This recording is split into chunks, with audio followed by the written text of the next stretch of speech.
Hey everyone, welcome back to Rhythm Railroad. This is update number 22 of my HO scale layout. A ton of things are happening, all random things as usual in different locations. And as things get built, things get modified, and also little problems pop up here and there. So I'm forced to leave one thing to fix the next thing so that it doesn't affect the third thing. I think what I'm going to do is just kind of bounce around, and I'll try to talk to you about the progress from the most current situation to when I left you with the update 21. So the last thing I did, and this was just yesterday, was that I started to really fill in all the panels for the background with the Masonite. I'm still debating what I'm going to do with the window, whether I'm going to leave the frame, meaning the molding, and just kind of, it's just got to live there because I really like, the way it came out when I built the basement. I'm definitely going to put a filler inside to just give a little more background, so it doesn't look so like just open there. But then it might look even worse with the little frame kind of just right there. So I don't know. I might pop off the molding, put it aside, and just take the Masonite all the way to the lip. This way, whatever insert I put in there will be level with the other Masonite. But the reason I want to do this right now and make sure that I get all these panels in. So let me just back up here. I'm basically, you can see that they're not even attached yet because I was just cutting and placing. So this corner was already here, and I tried to do the corners first because those are the ones that either need a little more work or they have the bend in them. And I didn't want any seams in the corners, with the exception of the ones that are going to be right angles. But as you can see, I added 1, 2, 3, 4, 5, 6, so, a lot. all of these are basically new. Those corners were already in place. This wasn't. This whole lower level was not at all in place. So that's new. And I decided, well, let me show you something real fast here. This corner, because I'm putting a big industry here, I pushed the curve so far in because I wanted as much room as possible that it actually snapped.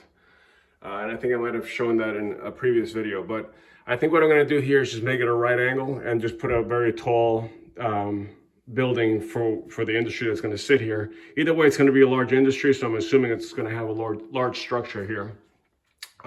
So yeah, I have to replace it. I have to just pop the screws here, take that out, and just build, insert the new panels there.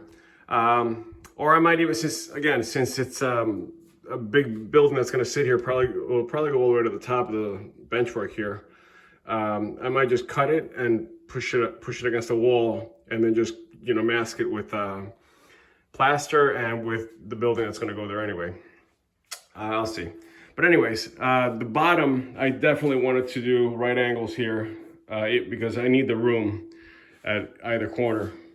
So I'm just going to go right to the wall and then, come in a corner.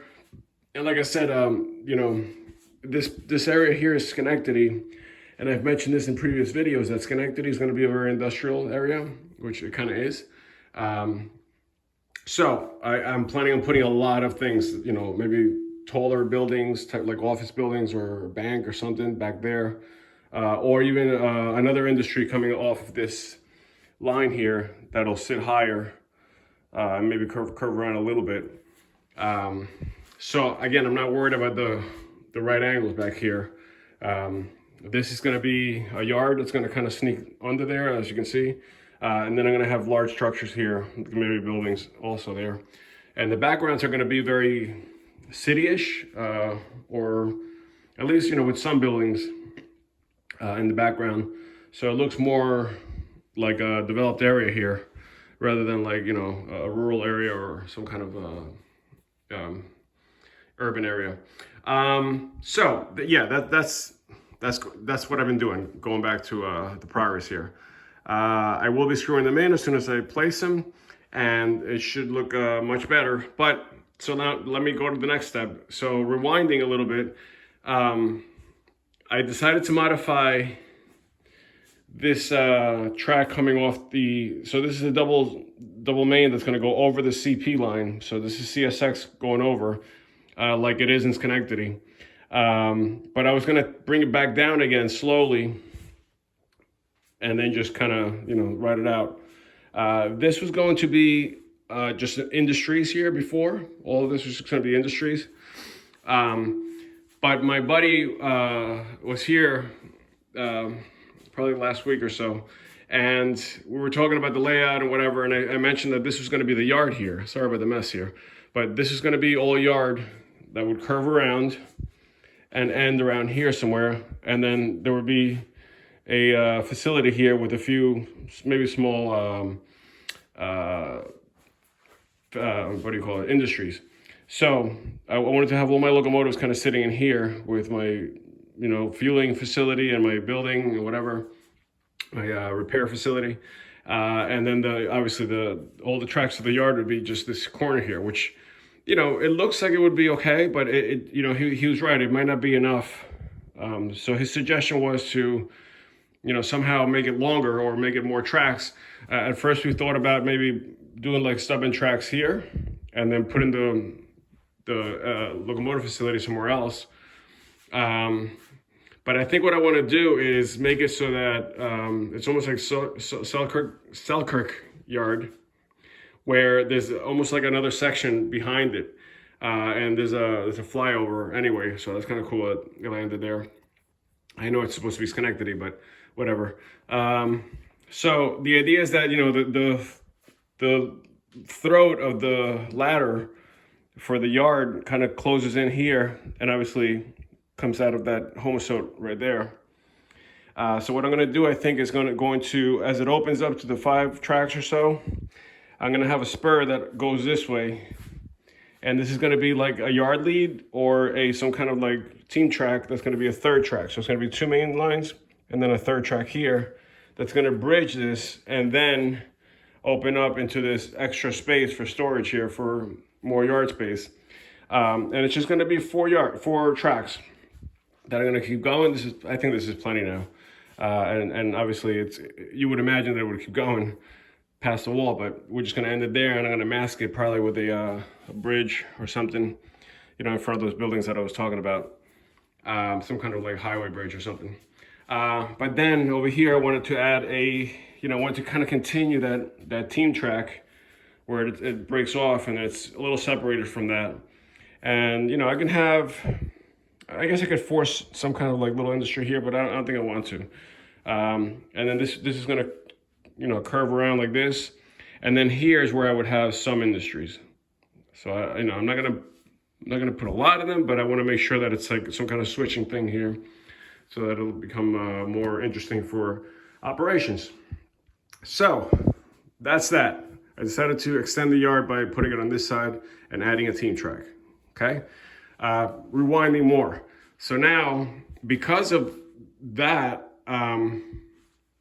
we decided, my friend and I decided that it would be a good idea to continue this elevation here coming from the double main that crosses over so that it would actually clear those 4 tracks. And that's what I'm working on right now. So, I have this little app that tells you what the grade is, and it says that it's 1%, which I'm happy with because I can get up to the 3 or 4 inches here, 3.5 inches, whatever it is for the water racks to clear.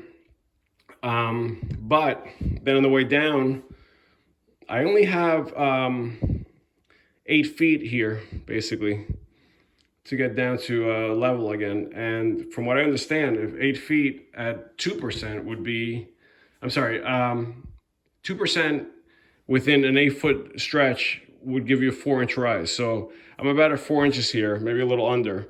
So even though my little app is saying 1%, I really think it's 2%. So I'm going to try to take it at 2% down to here and then just level that out before it hits the Homosote. If I feel like that's too steep and it looks weird to me, which I know it's not a big deal, but if it looks a little too steep, I'm just going to carry it over and just continue to bring it down as I go through this Homosote and just level it out here somewhere before it hits the yard tracks for the ladder. So that's what I'm working on with that. And the way I did it was I basically just, once I put the plywood down, which is new also, this wasn't here before, I figured out where I was gonna, have the main line, and then I just cut the wood out and elevated it. And now I just gotta put the risers under there to, to level it out and give it the right slope. The only thing I'm having a little trouble with is figuring out how I'm gonna build this bridge. I am separating the two tracks from each other so that I can put some kind of pier in between, and then I guess I would have like a double bridge kind of situation, or something where it's got support in the middle. The only thing I do know is that I want to make it a ballasted platform, not a bridge track. And then I'm gonna have a road. I'm hoping for some kind of like local road here or something, or an access road that goes under as well, and just kind of heads over that way. So this was easier because I already kind of had it in place. So I just kind of went up with it, and then I just had to make the connection here. And I got to figure out how soon I'm going to start the bridge. If I'm going to start it here, which I think would be a good place, or if I'm going to bring it back here, so I can have some kind of hill before it levels out as far as like the abutment. And then I don't know if I want to have, I guess I'm going to have to be forced to do a slightly curved bridge here.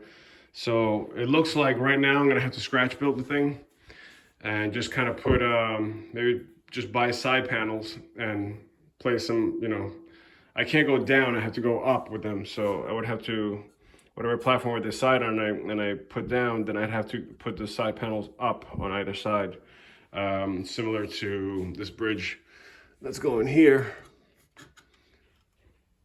This bridge is gonna go right in here. So I forgot what they call this. It's not a, it's a girder bridge, I guess, but the deck girder bridge is this thing, which is what I would have liked, but then you need another inch or so to, so obviously, so it sits like this. And so I would have to raise this a lot more in order to make that work. So I'm not gonna go with that. Not by choice, but just by functionality. So, yeah, okay, good. So those are the big ones for the update as far as like what I've been working on. Backing up a little bit more.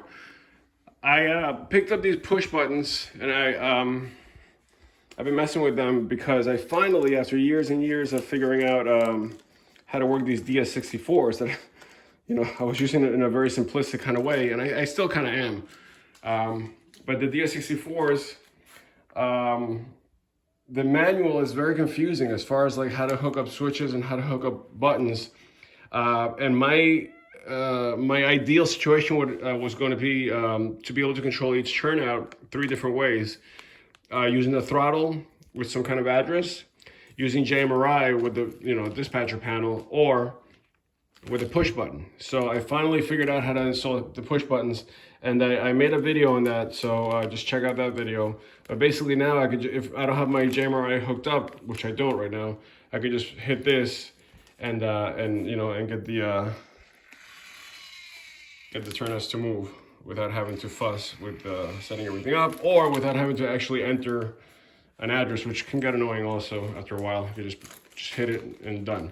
So these are, I got these from Amazon for like under $1 each, and they're momentary switches, so they don't have some kind of like lock as these would. Like this is not what you want to use for that. This is different, because this holds the circuit in one direction and then holds it in a different direction. It's more of a switch than it is a momentary thing where you're just interrupting for a brief second.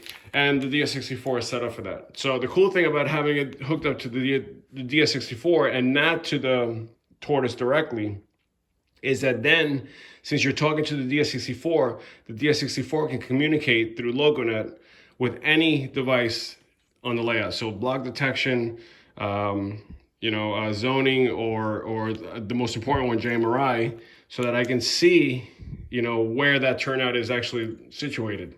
So if somebody comes around and hits it and wants to, use it for, locally, it'll reflect that on JMRI. So if there's a dispatcher working, they'll be able to see it reflected on the panel, and it won't be a big deal.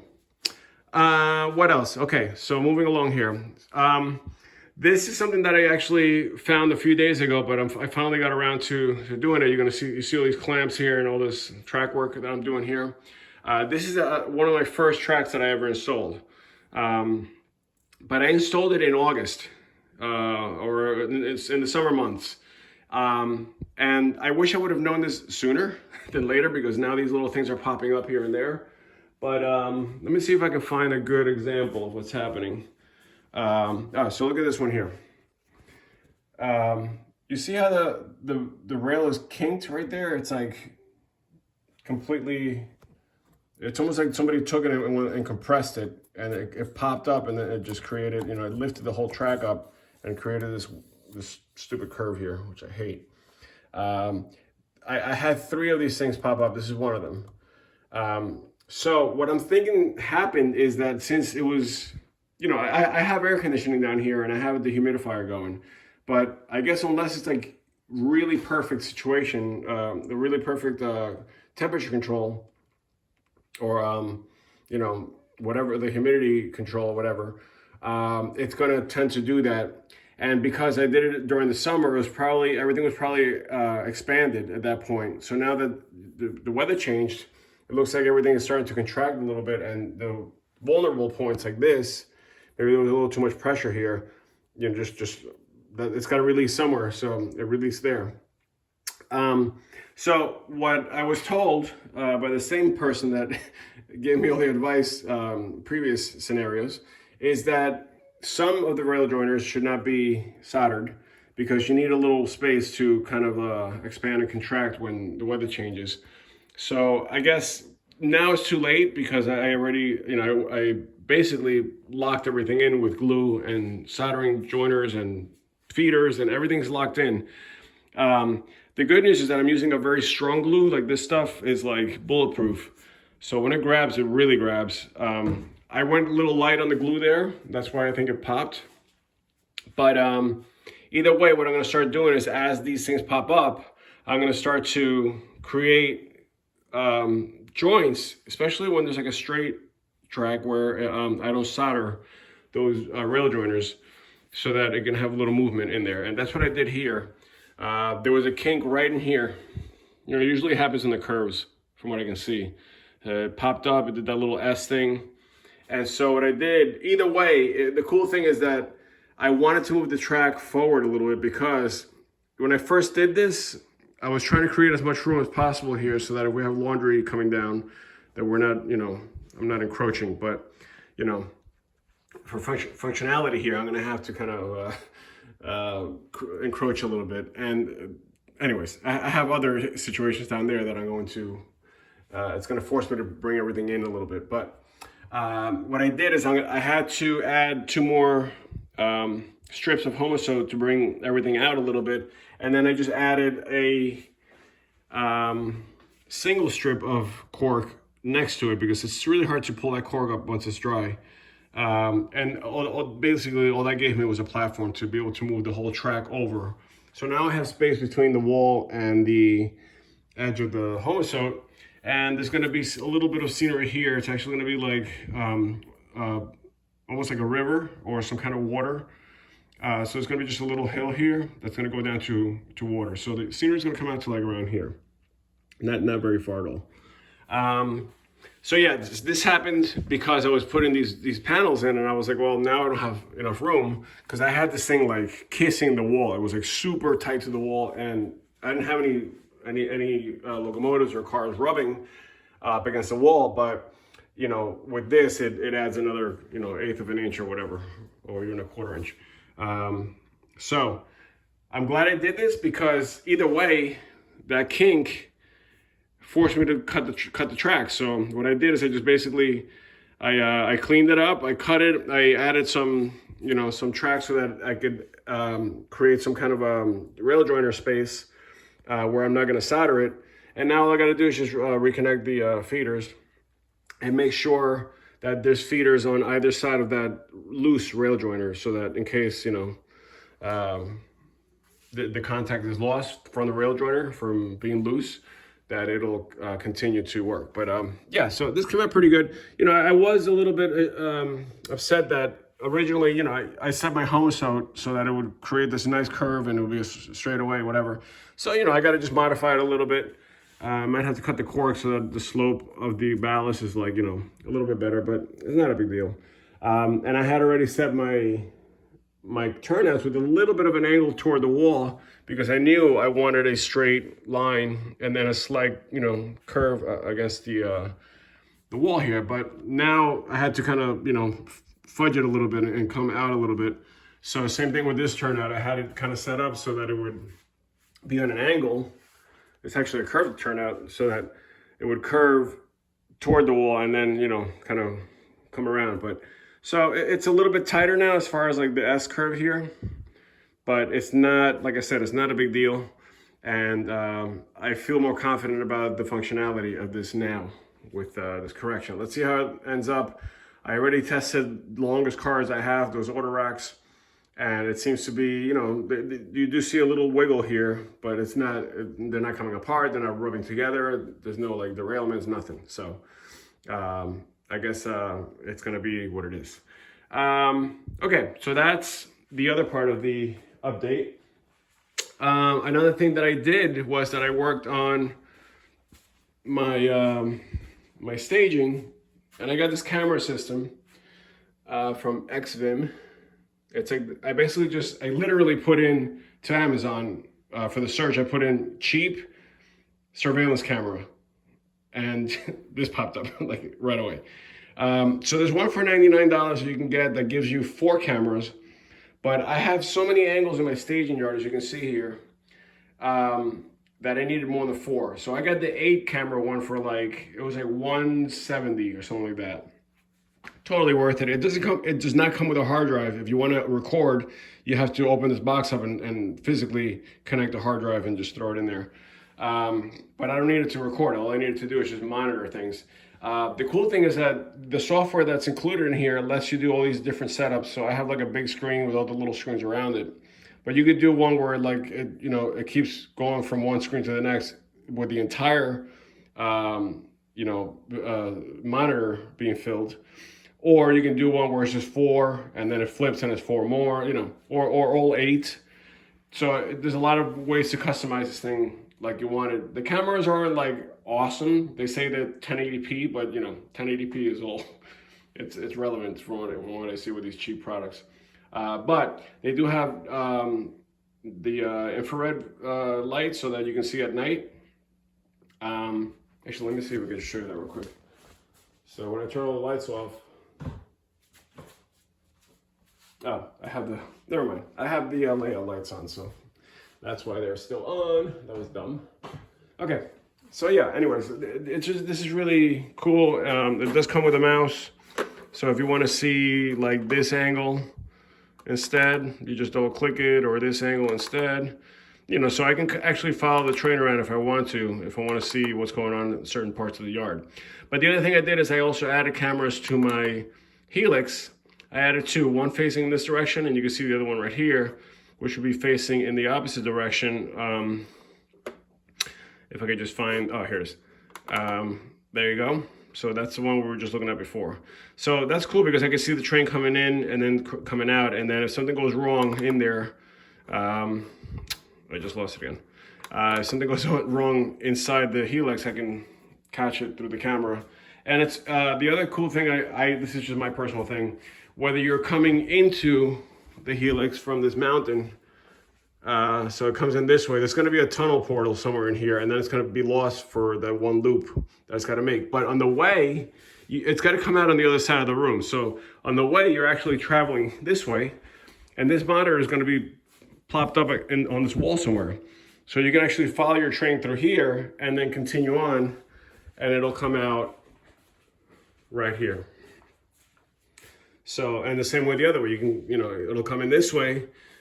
If you want to follow it, you could just go to the monitor right here instead of just wondering what's going on in there. And then the natural progression is just to go out to here and it'll come out to the 3rd level there. So that's kind of cool too. I was happy with that addition. Another thing is I've been looking for signals. I've been talking about signaling, I think on my last update, I mentioned it. So I did find a few of these modern, I think they call them Darth Vader signals because they have those hoods, which I love. They're excellent and they look really nice. The only problem is that they're hard to find, and it seems like every one of them is a left signal, which means that the ladder is on the left side, which is awkward when you try to put the signal on the other side, because then the ladder is pushed up against the track and the light is too far from the track. So I'm looking for rights, if anybody has any for sale, or if anybody knows where I can get them, that would really help me. And then I also picked up one of these bridges from the same company, BLMA, and which is now Atlas, but this is an actual BLMA one when it was out there. And this one's going to be situated here for the 3 tracks and the double crossovers that I have here. Well, I don't know if they're called double crossovers, but they cross over twice. And that's another thing that I've been working on, which is what I was getting to. Let me just put this back. So yeah, what I wanted was that the CSX line has a point where, let's say this is track 2 and this is track 1, where I can cross over to track 1. So that would be here, but then I also wanted to have access to the CP branch. So that's where this would happen here. Now this I had completed a while ago because I already knew that I wanted this to be my junction for everything. But I couldn't fit another set of turnouts inside this gate because obviously it opens here. And so, you know, there's no way to fit anymore with, you know, I got a curve there and this is too close to there, but I was able to squeeze that one last one in. And they line up beautifully. Everything's working great. And then I had to add the other turnout on this side of the layout, just like over there. I had to put it on the hill. So this is kind of cool now because I can access all points from this location. And I think for the dispatcher, it's going to be kind of neat to know that this is where you hold the trains before you can cross to, you know, CSX or CP. So this came out nice. The only thing I'm kicking myself in the ass about is that I'm really pissed because I went to buy number 6s, which are these here, Pico number 6 turnouts, and the ding dong at the store, I'm not going to mention what store, gave me up the 6. I bought like, I think it was like 12 turnouts. I bought a bunch of rights and a bunch of lefts, but he gave me the lefts, which were, no, sorry, the rights were all number 6s, and then he got number 5s mixed in with the batch. And, you know, I guess I should have checked them, but I just kind of grabbed them and I was like, oh, great. You know, I kind of trusted the person to give me the right number since everything was number 6. But it turns out this is number 5. So it's a little bit, it's a little tight. It doesn't derail anything, even the long cars and the long locomotives, but, I mean, you can't really tell now that you look at it, and I told you, you probably can see that it's a little tight, but at first glance, like, you can't even tell that that's a number 5. So either way, I'm not going to be going like, you know, 100 miles per hour through here. It's going to be a slow, yellow light, restricted speed kind of thing. So, you know, I'm going to leave it because it's really hard. This was really hard to do. This took a lot of calculation and a lot of messing around, and I got it really smooth. So maybe in the future, if I decide that, you know, it's not working for me, I'll have to move this back and I'll have to get a number 6 here or even a number 8 to kind of like bring it out further. But like I said, it's good enough. Everything's working, everything's down, everything's in place. And I got all my gaps and all my plastic rail joiners. There's just so much involved here. The tortoise machines are all working. But I didn't want to rip this up. And the thing is, I put it all down, and then I only realized it like days later that when I was looking for other turnouts, I realized that I had some number 5s in there. And I was like, oh, I was just too late at that point. But whatever, it's working. And it's not, like I said, I've ran it through there a million times, and it's not derailing anything. None of my locomotives and none of my rolling stock is derailing. So I'm leaving it. That's it. Okay, anyway, so that's what I did. And also I extended this. I'm not sure how far you saw, but this one I'm still working on, but this one I extended a little more up to here. So I was waiting for track. I have track now, and I'm going to try to continue to do that. The only thing is I'm trying to figure out the bridge situation here. And actually, if you see this piece missing here, that's the one I was showing you on the other side of the layout. I was just testing it over there. But basically, it's going to be 2 deck girder bridges that are going to sit there. And then what I did is I did a 90-footer and then 50-footers on either side, just to give it a little bit more of like an interesting look.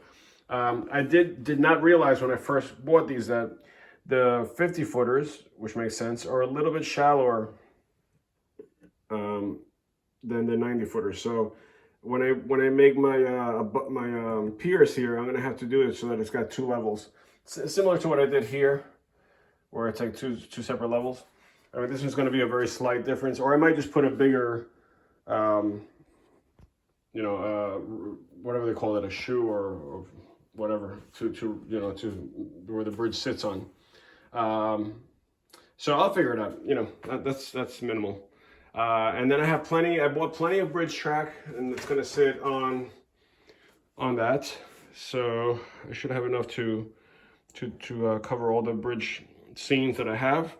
And it's kind of cool because the bridge track actually makes it just to there and just to there. So it'll actually work out nicely with not having to cut too much or extend or, add more. So that's the next thing that I'm trying to work on. I'm trying to get the CSX mainline kind of like figured out so that I can also have that functioning fully. Now that I have my CP line completely done, I can go up and down without having to back up. So that's my next mainline goal. And then the only thing is now that I have to figure out, well, I figured it out. It's just that I'm avoiding it like the plague. And that is that I have to cut the track here, like this, and then here, like this, so that this entire panel, this entire seam can come out so that I can access that closet in the future. Now I'm avoiding it, and I'm trying not to cut it until I really have to, because we redid the second floor with where my end scale layout was. Completely gutted, everything's done now, and all the electrical's in, but it's not hooked up in the box. So the electrician has to get in here, and he's kind of overweight. I don't think he's going to be able to duck under there and survive, coming out of there. I'm going to ask him, but if he says no way, then I'm going to have to cut this. And I'm glad it's only 1 track for now, because once I do this, it's going to be 3 tracks, because I would have to cut here and here. So I'm kind of like also waiting for this so that in case, he's got to get in there, because once that's plugged in, then we're done with electrical for a long time. So what I did is that glue that I was telling you about before, I really caked it on there, because the way that glue, it's just a wood glue, but it rides like a resin, like a really hard resin.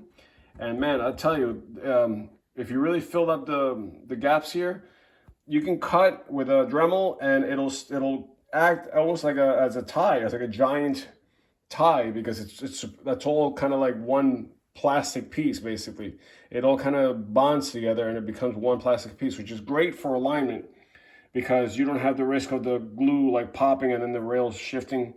And so I added a lot of glue in there. You can still get ballast in there a little bit, but the glue is coming up around the ties and everything. And so once I cut here, I don't think I'm going to have any problems keeping the track aligned. Which is what I did in every other situation I had, where, like for example, on this gate, you can see that I really, I caked it on there. Actually, this is not as aggressive, but like over here, like you can see there's a lot more happening. Oh, sorry, right here. Oh, sorry about the focus. Yeah, there's a lot more glue in here. And like I said, I did that intentionally so that I would bond the tracks very well together. You can see every one of these has a lot of glue in there. So I don't know, that's just my technique, and I've been using it, and so far so good. It's holding like really well. The only thing is I have to just see how it works when I have to go ballast things. I might have to just grind it down a little bit if there's not enough space, but if it doesn't work, then I might just paint it like a gray and just kind of fake it a little bit so that it looks like ballast. What else? Okay, so that was the last thing I did there. The mountain I haven't really touched. I've been just kind of planning how the backdrop, I added this one here, and they're just sitting there, but how the backdrop's gonna land with the, you know, the helix coming out, if it's gonna be where there's like a portal here and then this becomes a separate scene, or if it's gonna be, you know, I don't know. I'm trying to figure out how this is all gonna connect, because this is the only tricky part. You have 3 lines coming in here. And so this scene is gonna be super narrow as far as the height. So I'm probably just gonna make this just all woods in here as the train comes through. And then this is gonna be a separate scene, obviously. But what I wanna do is bring the mountain down so that it kind of like fades away here. And then I want a road, there's gonna be a second mountain that's behind it, like kind of like also ending here. But I want the road to be in between the mountains and then come across here for a crossing and then go down over to the road that I made over there with the bus. So I'm just kind of trying to visualize everything before I lock it in. My only thing is that I want to make the mountain cover the helix, but also cover that side of the helix. So it's got to be tall enough so you don't see it. And I kind of have to make it at the same height, sort of, because when you look at it from the other side, you don't want to see, you know, the back of the mountain from the other side. So what I'm going to do probably is almost like wrap the scenery down a little bit, so that when I put trees here, it almost all blends in. I can't go all the way down, obviously, because then I'm basically defeating the purpose of having that open so I can access the cars. But yeah, that's what I think the solution is going to be. The other solution would be to just put a backdrop, you know, just literally like run a backdrop so that it hangs down a little bit and it looks like the sky on top there. But I don't know, that might look a little forced. So that's basically all I have for you as far as an update goes, and it's a lot, but like I said, I'm still kind of all over the place, and I have the upstairs, which is now done, so I'll have a little bit more time to work down here. But I'm glad to see that I'm getting things done at the same time. Things that are slowing me down are basically just access to having the tracks. I'm waiting for turnouts, and I'm waiting for a track and stuff like that. I did get one batch, like I mentioned, one which is this here. Basically, it's all sitting here, but I need more because there's no way I can do the double main with just that much track. And then I'm gonna need it for the yard as well. But that'll be for another time. All right, well, I think I'm gonna leave it here. And I look forward to the next layout update, which will probably be a lot more stuff, since everything I'm doing right now is being canceled due to COVID, and I'm just home a lot. I'm not out gigging with my band like I used to every weekend, and there's no marching band, and there's no events for the school on the weekends, so it's like I'm forced to just be here. So I mean, the only good news is that I can kind of like entertain myself with this, and I had the upstairs also, so now I guess it'll be full time down here when I'm just putzing around. But I look forward to the next update, and thanks for watching.